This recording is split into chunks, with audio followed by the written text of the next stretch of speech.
కుటాగుల గ్రామానికి చెందిన చింతా వెంకటరమణ తండ్రి చింతా కృష్ణప్ప అనే వ్యక్తి ఇచ్చిన ఫిర్యాదు మేరకు అతను టీడీపీ పార్టీలో సభ్యుడిగా ఉంటాడని, ఆ వార్డుకు సంబంధించి ఇన్ఛార్జిగా ఉంటాడని, అయితే టీడీపీ ఆవిర్భావ దినోత్సవానికి సంబంధించి గత 2 రోజుల ముందు పార్టీకి సంబంధించిన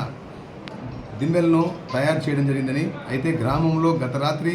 గుర్తు తెలియని వ్యక్తులు వాటిని ధ్వంసం చేయడం జరిగిందని, తర్వాత వాళ్ళ గురించి విచారించుకోగా కుటాగుళ్ళ గ్రామానికి చెందిన ప్రణీత్ కుమార్ రెడ్డి, హుస్సేన్ అనే వారి ప్రోద్బలంతో ఆ గ్రామంలో ఉన్నటువంటి శివశంకర్, పవన్ కుమార్ రెడ్డి, అశోక్ కుమార్ అనే వ్యక్తులు వాటిని పాడు చేసినట్టు ఈరోజు పోలీస్ స్టేషన్కి వచ్చి ఫిర్యాదు చేయడం జరిగింది. వాస్తవానికి ఇటువంటి సంఘటనలు పోలీసులు ఏమాత్రం ఉపేక్షించే పరిస్థితి లేదు. ఈ విషయంలో నేరస్తులపైన కఠినమైన చర్యలు తీసుకొని వారి మీద అవసరమైన పక్షంలో అధికారుల అనుమతి తీసుకొని రౌడీ షీట్లు కూడా నమోదు చేయడం జరుగుతుంది.